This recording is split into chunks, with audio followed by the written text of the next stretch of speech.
Good morning friend. সকালবেলা স্নান করে নিয়েছি, ঘরের কিছু কাজ সেরে তারপরে এসে ছানা করে চিকুকে খাইয়ে নিলাম। ওর ব্রেকফাস্টটা হয়ে গেছে, তো আমি এখন একটু ব্রেকফাস্ট করে নিচ্ছি। আমি একটু চিড়ে দিয়ে কলা খাচ্ছি, তো খেতে খেতে সবজিটাও কেটে নেব, তারপরে রান্নাটা করব। তো শরীরটা খুব ভালো নেই, পেটটা খুব প্রবলেম হচ্ছে, হজমে সমস্যা হচ্ছে। তিনটে করে যখন ওষুধ খাচ্ছিলাম তো শরীরটা ভালোই ছিল, হঠাৎ করে আবার দেখছি সেটা আবার গরমের থেকে হতে পারে। তো আজকে আবার দেখি শরীরটা দুদিন ধরেই এই সমস্যাটা হচ্ছে, হজম হচ্ছে না খাবার। তো তিনটে ওষুধ খাওয়ার পরে যখন সমস্যাটা মিটেছিল ঠিক লাগছিল, তো এখন দেখছি আবার সেটাই হচ্ছে। তো এখন একটু সবজিটা কেটে রান্নাটা করে নিই, তারপরে আবার ওকে একটু পড়াবো। তো আজকে লাউয়ের সবজি হবে একটা, আর মাছ হবে। তো মাছটা একটু নুন মেখে রেখে দিয়েছি, কারণ একটু মাছটা নুন মাখা থাকলে রান্না করলে নুনটা পাওয়া যায় টেস্টে, না হলে নুন ছাড়া লাগে মাছটা। আর লাউয়ের তরকারিটা করব, তো লাউয়ের সবজিটা একটু কেটে নিচ্ছি, আর সাথে মাছের আলুটাও কেটে নেব, তারপরে করব। তো করে নিই, তারপরে আবার আপনাদের সাথে কথা বলছি।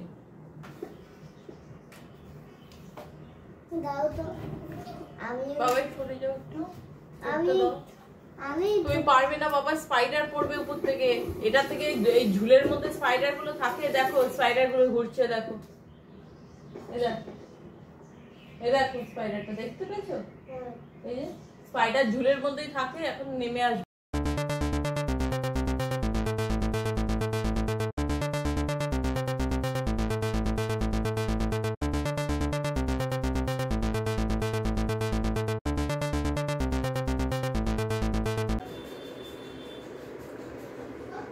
বন্ধুরা, ঘরে আরও কিছু পরিষ্কার করার ছিল, বাথরুমগুলো একটু পরিষ্কার করে ক্লিন করে তারপরে এবার স্নান করে এসেছি, চিকুকেও স্নান করিয়ে দিয়েছি।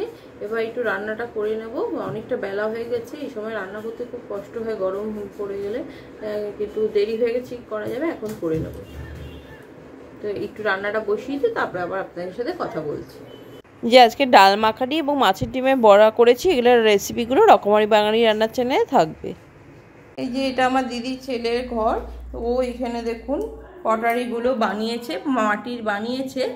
ওর মেশিনও একটা আছে, দেখাচ্ছি। এই যে এই মেশিনেও মাটি কুইয়ে করে বানায়, তারপরে এগুলোকে বানিয়ে নিয়ে তারপরে এগুলোকে ফায়ারিংয়ে দেয়, গ্লেজ দেয়।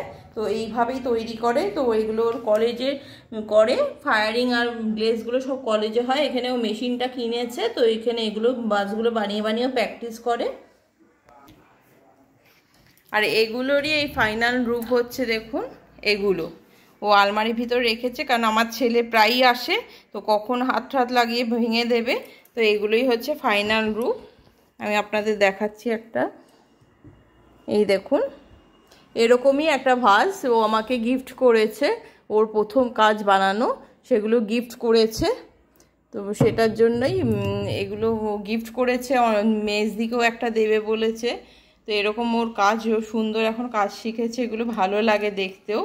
তো এগুলো এরকম বিভিন্ন কাজ করে। আরও বড় বড় রয়েছে, দেখুন এখানেও রেখেছে, আলমারির ভিতরে রেখেছে, কেন কেউ কখনো বাচ্চা আসলে ভেঙে দিতে পারে, সেসবের জন্য আলমারির ভিতরেই রেখেছে।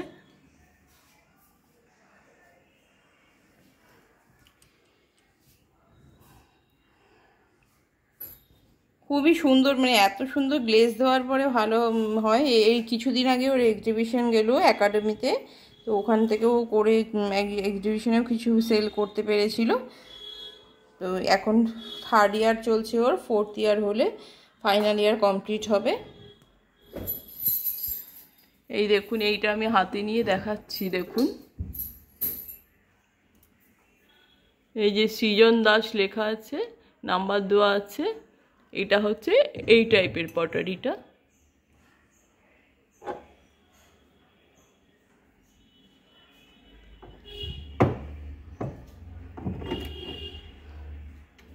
এই দেখুন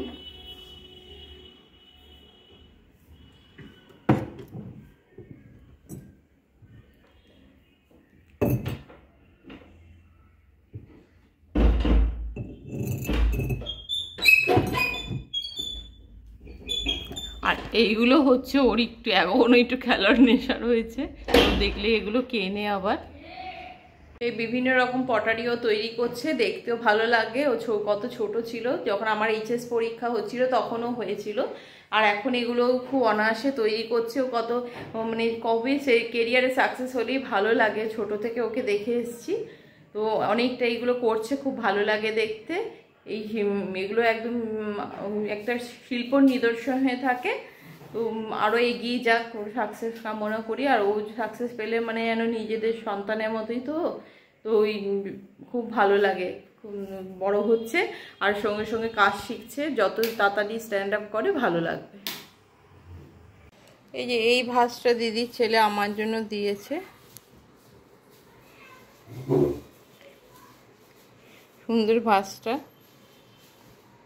এই ভাঁজটাই দিয়েছে আমাকে, এরকমই একটা ভাঁজ টাইপের ভাঁজ ওর ঘরেও ছিল দেখালাম।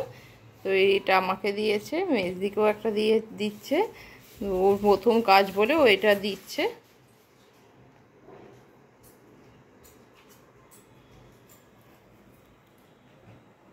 এরকম ভাঁজ নিতে চাইলেও অর্ডার নেওয়া যায়।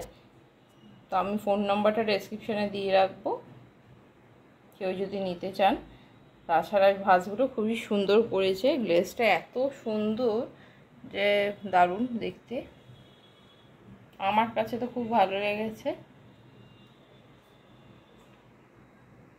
বন্ধুরা, রাতে ডিনার হয়ে গেছে। তো এখন ডিনারের পরে সমস্ত কিছু খাবার দাবারগুলো গুছিয়ে রেখে দিয়েছি, আর গ্যাস টেবিলে যা টুকটাক কাজ থাকে সেগুলোও সেরে নিয়েছি। তো এখন আপনাদের সাথে একটু কথা বলে নিচ্ছি। তো আজকে ডিনারের পরে এখন শুয়ে পড়বো, আর কিছু সেরকম কাজ নেই। তো আজকের ব্লগটা এখানেই শেষ করছি। আবার কালকে চলে আসবো নতুন একটা ভিডিও নিয়ে। তো ততক্ষণের জন্য গুড নাইট।